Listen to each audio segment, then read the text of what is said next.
Welcome to episode 3 of the Art of Tech podcast for teachers who can't tech good and want to learn to do other stuff good too. Yes, nailed it. Yeah. I am your host, Cassandra Smith, the EdTech coordinator for Battleground Public Schools. And today I am joined by the awesome instructional coach team for the Pleasant Valley Schools. And I am Lucinda Bancroft, the instructional coach at the middle school, and I am joined by BJ Rush from Overton Primary School. Awesome. And so today we are talking about the importance of setting high expectations for your students and the classroom management piece that goes along with that, and how to connect technology with setting high expectations for your students. So we'll start off with, why is that important? Why is it important to set high expectations for our classes? Well, I think part of it is it's about believing what your students can achieve, right? It's about if you believe that they can only achieve at a low level, then they're going to have a really hard time doing more than that, right? Yeah, and I believe setting high expectations for your students is the foundation for them learning other things at a rigorous level. So if we're talking about routines in the classroom and behavior expectations in terms of technology, we have to have that high expectation to begin with, so that when we get to the real deep academic stuff, that's already in place. Yeah. Yeah, and it's interesting. I think, and I think we were talking about this recently.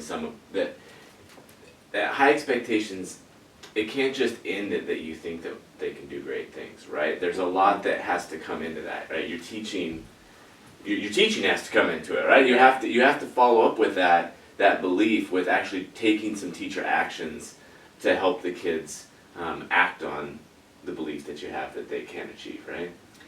Yeah, the belief is just the stage for the practices that you have to do to get them to where you need them to be. And, we have PBIS in the school. We have these great matrices where we take apart every behavior in the classroom, and technology needs to be included in that. We need to look at it and kind of dissect it for what are the scaffolds that we need to put in place for our students to use technology in a way that will benefit them the most. So what are some examples that you've witnessed where students have been held to high expectations and then maybe seen some really cool results? Well, I had an experience my first year with coaching with a 7th grade ELA teacher who really believed that students should have the opportunity to show what they know in many different forms. Instead of just writing a research paper, maybe doing some sort of presentation, and she gave her students the option to do a podcast. And there were lots of skepticism around the school, like with kids recording, are they going to do things that might be unsafe for them, or are they going to be disruptive? And I will tell you, she set things in place with technology that really, it was like the kids learned a whole different etiquette. And they used the technology very responsibly, and the podcasts were amazing. Like, they had such a voice. The fact that they had to write a script, they didn't even complain about the writing, because they were just so excited that they're going to be able to talk about this. So that was one really positive example early on in my coaching stint at PDM. And that was 7th graders, right? Creating their own podcasts. Mm-hmm. Yep. Very cool. Yeah, I think that's cool. And there must have been, I'm sure there were so many things that they just had to figure out in the midst of all of that, right? That Yes. I'm sure there were probably things that you and the teacher didn't anticipate that they would need to figure out, even in the midst of that. Yeah, some good and some bad. So I remember there was a student who wrote his script, and then while he was doing his podcast, he was actually editing and revising his writing while he was doing the podcast. And I know how hard it is to get kids in middle school to do that kind of work. We never said a word to him. He was just reading and going, oh wow, I needed a period here. And he realized how it affected the way he read it. So, yeah. And it makes me, so now that you're saying that, makes me actually think of an example of back before I was a coach, back when I was still in the classroom.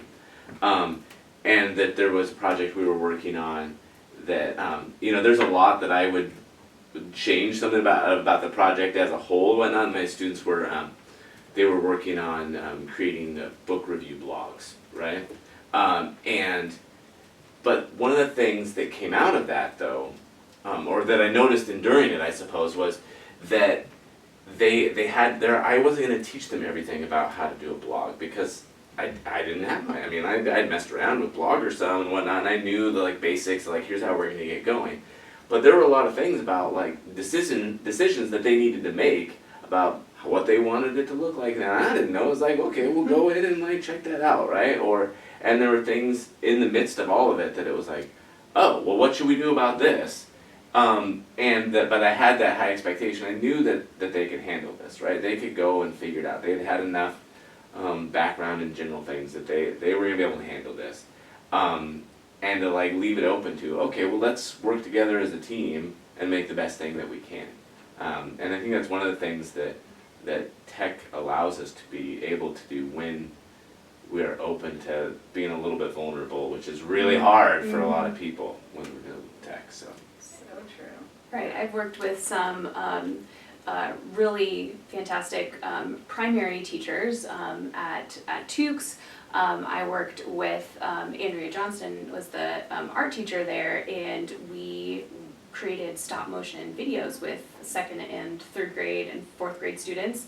And same thing, we weren't experts in stop motion animation, and the students were kind of becoming experts as we rolled that out, and they were able to create full video projects. They would storyboard them and then make these amazing videos that they could then share through Google Drive.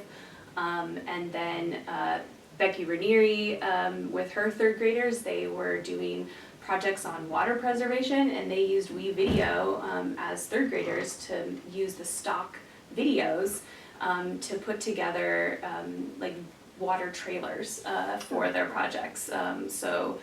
Kind of these PSAs on water for that project, for a project-based learning activity. So that was really exciting, and then using even green screen technology with 3rd graders. That was with both Andrea and then Barb Holterman. It's another art teacher that we did that with, using WeVideo. Again, none of us are experts in using WeVideo. I did have a little bit more skills as the tech coach, but using them with their students, the kids kind of take that and run with it, and then not selling them short, letting them kind of have their ideas and try things out in the classroom, really has been amazing to see, and doing that in some primary classes and then all the way up through high school has been really exciting. It's cool that you bring up WeVideo there, because I've done some little things here with WeVideo over the past couple of years. In the pandemic, there was a little bit more going on, for me at least. But one of the things I've noticed a big change with WeVideo has been, like you were mentioning, the stock video and even the music and the amount of things that are available there.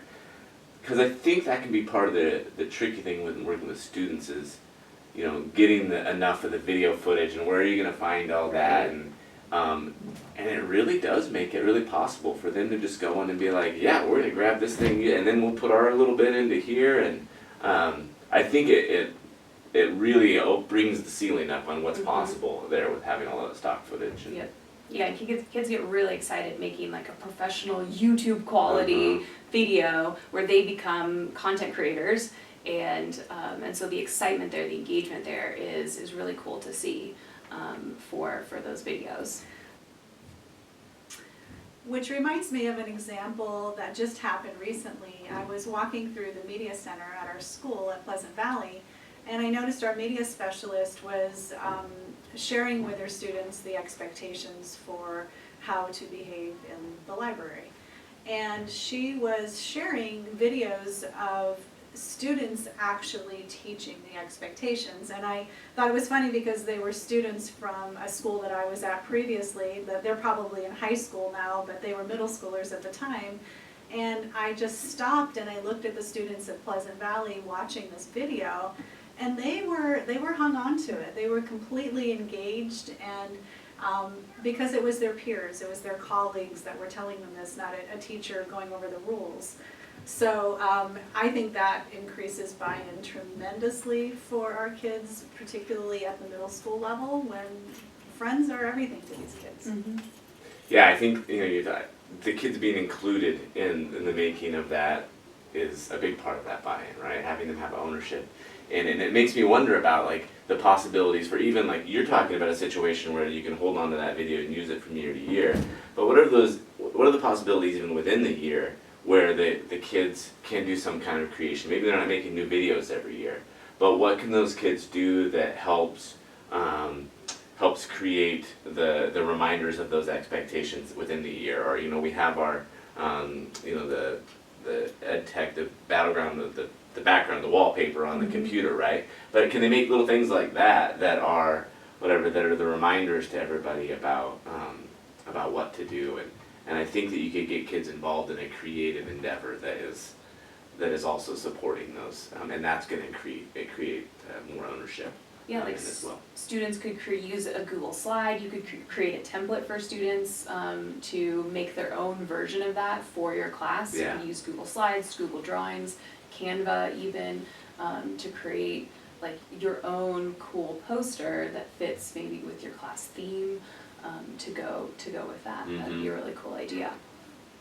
Yeah, and we also probably should consider things that can be done school-wide. Those are good examples of in the classroom, but a few years back at a school that I was at, the students did the morning announcements, except they didn't just do it over the intercom. They created a newscast, and it was done with a green screen, with WeVideo, and thinking about it now, that would have been a great platform for them reteaching the expectations, even physical expectations in the building, but also with technology, because it's one thing for an adult to tell you that there are things that you can do that are unsafe, and it's a completely other thing when your best friend is on a screen telling you it. So just something to consider, I think. Yeah. Mm-hmm.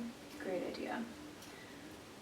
So what are some ways that you can help establish your class expectations and make sure that they stick? And it seems like a little bit of what we talked about there, I think would help things stick some more. But I guess maybe a little bit more even on the, like, how you establish those things? Like, where do you come up with those things in the beginning? And it sure seems to me like, again, that's a part where you're involving the kids in that a lot, because the technology is not, even with our youngest students at primary, they still have, the vast majority of them, some exposure to technology, that they have something to bring to that about what they might need to consider in terms of how to use it appropriately, right? Well, I think one of the best ways is to just approach it from a proactive stance. Yeah. We don't, sometimes in education we have to be reactive about things because something will happen and then we react to it and then we go, oh yeah, we have to go back and teach that. But I think constantly thinking about what can I do ahead of time before something happens that might be unsafe for students or at least annoying. But thinking about it ahead of time, I think being proactive is a really important part. And that means reviewing the expectations often, not just when something goes wrong. Another thing that I think is something to keep in mind, and I don't know exactly what the process is in using this, but because I'm not an expert on these standards at all, but the ISTE standards and like some of the things that are in there. So I wrote down some little things about it. Like there's the whole standard about being a digital citizen there, and that's a big one when we're establishing these expectations, right? And as you get older, there's going to be more that gets involved within that. But I wrote down some little things about how aspects of that standard are like them considering their digital footprint, right? And that's an important part, especially as you get into middle school, is to have these kids thinking about that and having that conversation with them about, what does it mean to be creating a digital footprint? Because that, I know my experience with my 5th graders years ago was like, I would talk with them about that, and they were like, what do you mean this stuff is never gonna go away, right? Yep. This stuff is permanent. And then that can change their thinking a little bit about it, right? Now all of a sudden they're like, wait, when I do something stupid on here, like that could be a problem, right? There's also managing personal data is another part of that, as well as, and this would be the big one I think with classroom behaviors, is the positive, safe and ethical behavior online, right? And so I think even just like referencing that there are those standards there, and listen, this is what it says, like what is positive, safe and ethical behavior gonna be when we're using these computers? Because that's established, you know, in these nationwide standards as like something that's important. So let's talk about it, class. What is that? Mm-hmm. And I think having that, like connecting to what you were saying about being proactive, having those digital citizenship conversations with students really helps with that. Just having that awareness, students, like you mentioned, like students just sometimes they have no idea about some of that, and so building those habits early for students and giving them that knowledge, just having those digital citizenship connections with your technology expectations early is going to help make it meaningful. So when you're explaining why you're doing something or that you are doing something, this is a technology expectation and this is why it's important. This is how it connects to digital citizenship. This is the real world connection. This is how it's going to impact you when you are engaging with digital content outside of school. And so connecting that to relevance for your students is going to help with buy-in and help with ownership, and then make it more authentic for your students when you give them that why with those digital citizenship connections. Yeah, I like that. You're building, you're working with them to build them as a digital citizen, right? Mm-hmm. Like we can't just expect that they're gonna come in, just like any other expectations in the classroom. We don't expect that they just have this down. We can't expect that, yeah, they know perfectly how to interact online and on a Chromebook and whatnot, right? So we have to be like, hey, we're gonna work together to build your digital citizenship, right? Let's do that. Let's learn it together. Yeah, just like we don't expect that they come in knowing how to think, pair, share, Yeah. or like engage in a Socratic dialogue. Like you're teaching those expectations alongside teaching how to engage in digital behaviors. Right, and I know we're gonna be talking about common misconceptions when building routines. I actually think that is one. And I think we sometimes look at our younger people and they know so much about technology. Like I've done it, I've gone to my sons and say, hey, how do you do this? Or they help me with my iPhone and tell me this is what you do. But we can't always assume that it might be that they know more, but they might not know more of the right things. Yeah. So we have to, that is a common misconception. Like it has to be taught, just as any other expectation in the school needs to be taught. Alright, so one of the things I think that is what I would call a common misconception, I guess, or something that people run into is that they don't, as at the beginning of the year when they're setting up all the expectations, they don't include the technology piece with that just from the beginning, right? Like it's something that they leave for, well, maybe we'll get to that later on and when I want to start doing something more with it, right? But again, like you were talking about being proactive earlier, like just make that like, yeah, in our classroom, this is part of what we do, right? And it can be connected. You know, we're talking about, at the primary school, we talk about our Bravo expectations and we give examples of what it means to be valuing community or being responsible. Like technology things can be part of that, right? So it's just part of our everyday business that we do. Another thing I think that is, I guess maybe a misconception as well, would be that that you can't just put out that expectation the one time. It's got to be something that you keep revisiting. You know, when we think about PBIS, at the very least we're doing expectation fair like in the fall, and we come back after Christmas, we come back after spring break and we do it. But I think it's something you need to keep having come up. You know, whether it's the thing like we were talking about, the wallpaper, and like just taking a quick look at that from time to time to remember, or if somebody has created a video and like, hey, whatever, Johnny made this video, let's watch his video again so that we all remember. It can just be, a minute or two here and there, but somehow reminding them of what it is. Because again, it goes back to being proactive, right? Where before they start to forget, and before they start to have new things come up the mistakes that the students are making, we're reminding them about, oh, remember, we're doing it like this. Yeah. I like that. Yeah. Or I've seen teachers have slides, so they have like an expectation slide towards the beginning. So if they use Google Slides for activities and lessons every day, they just have an expectation slide, or they embed it into like their success criteria slide. So what it looks like when you're doing this activity. So that's just kind of part of your daily routines, includes the classroom expectations for that particular activity. If it includes technology, then it includes the tech expectation. If it's a class discussion, then it includes just a little quick check for students for that reminder. Yeah, so one final thought on this idea of having high expectations for students. I think it's important for us to remember that just as we have high expectations for academic rigor and behavior in the classroom, even washing your hands, is that it's really important that we continue to talk about high expectations in technology. And that means, teaching procedural things throughout the year, being proactive, and just, letting kids know that there's a purpose for this technology, and you have to learn procedures in order to do that. Yeah, that makes me think of, as you say that I was just reading recently, it was talking about low expectations versus high expectations in the classroom.